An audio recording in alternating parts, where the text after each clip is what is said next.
What does it take to change the world? A big army? A cure to a pandemic? A revolution? All of these take either a lot of people, thousands of hours, or massive amounts of space. But for Julian Assange, all he needs is one room, an internet connection, and the world will listen. Assange is located here, and more specifically, right here. And from that location, he's posted government secrets, classified documents, and leaked emails from some of the world's most powerful people.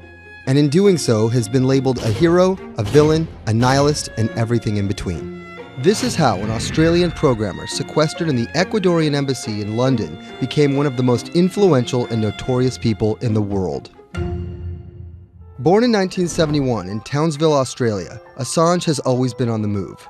Living in over 30 homes by the time he was in his mid-teens, Assange, along with his mother and half-brother, finally settled down in Melbourne. His introduction to hacking started at 16 when he was given a Commodore 64, which he attached to a modem. He attended the University of Melbourne, where he studied programming, physics, and mathematics. He never graduated, but that doesn't mean he didn't get an education. By 1991, Assange hacked into the Pentagon, US Navy, and other branches of the US government. In 1996, he was caught by the Australian Federal Police and charged with over 30 counts of hacking and computer-related crimes. He didn't get any jail time, but he was fined $2,100. I think the first taste of what would come later was the hacking that he did as a young programmer, and that really sort of foreshadowed a healthy skepticism of the use and abuse of technology by governments. That's Vernon Silver. I'm a reporter for Bloomberg's investigations team. Assange's youth as a hacker laid the foundation for him to start WikiLeaks in 2006. But what is WikiLeaks? It's a website that posts unfiltered, usually classified documents. What separates it from every other media outlet is that they have no editorial hierarchy. With a publication like the New York Times, information comes in, they take that information, package it, then disseminate it for the public to see. WikiLeaks, however, cuts out the middleman.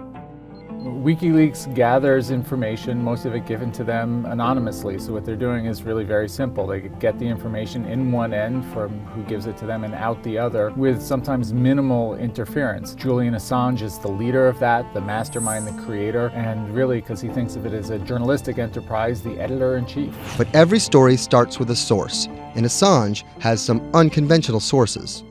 Julian Assange does not hack as far as we know. He is the recipient of people who are either insiders who give him secret documents or hacked emails from a foreign power. That's Eli Lake. I am a columnist for Bloomberg. And there was no source bigger for Assange than Chelsea Manning, who used to be known as U.S. soldier Bradley Manning. In 2010, Manning provided Assange and WikiLeaks with hundreds of thousands of leaked government documents. WikiLeaks quietly began releasing the documents in February of 2010, then made big headlines in April by posting what is now known as the collateral murder video. Come on, fire! It was a vivid, graphic video. It changed the debate on the Iraq War, and importantly, it put WikiLeaks on the map when they put it online, and they couldn't be ignored at that point. And those leaks were just the beginning. They went on to post more than 90,000 leaked documents known as the Afghan war logs, 390,000 documents known as the Iraq war logs, and 250,000 private messages between diplomats called cables in what is now known as Cablegate. These leaks were met with very real ethical questions. The problem with publishing those cables was that a number of confidential sources for U.S. diplomats who faced real danger when their names were exposed. Then Secretary of State Hillary Clinton drove the point home that every country, including the United States, must be able to have candid conversations about the people and nations with whom they deal. Shortly after Cablegate, the Swedish government issued an arrest warrant for Assange on allegations of rape and molestation. He claimed the allegations were fabricated to get him extradited to the United States, a claim the US government denied. Either way, Assange's next move was to seek refuge in the Ecuadorian embassy, which really was the beginning of the new chapter in his life and what we're dealing with now, which is him being stuck in London. What was supposed to be an office in an embassy is now Assange's self-imposed prison to this very day.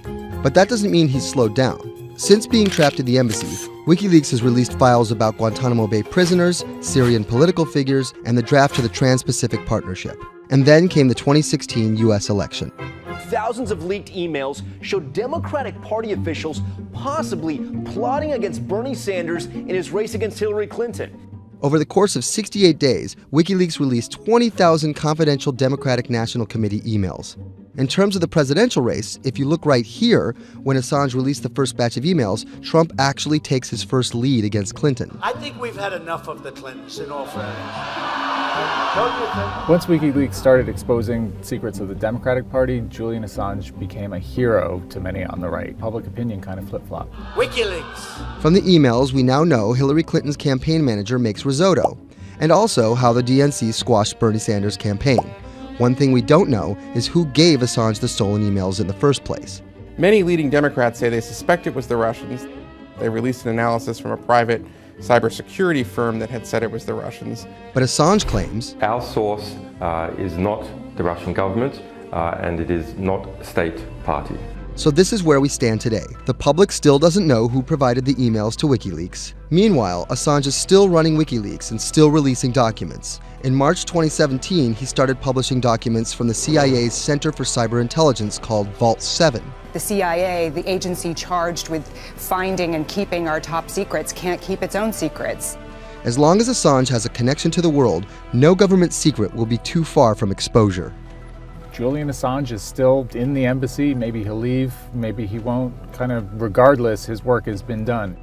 He's changed the way people think about their governments, about their own secrets, about their own hackability, and really the world has changed because of him.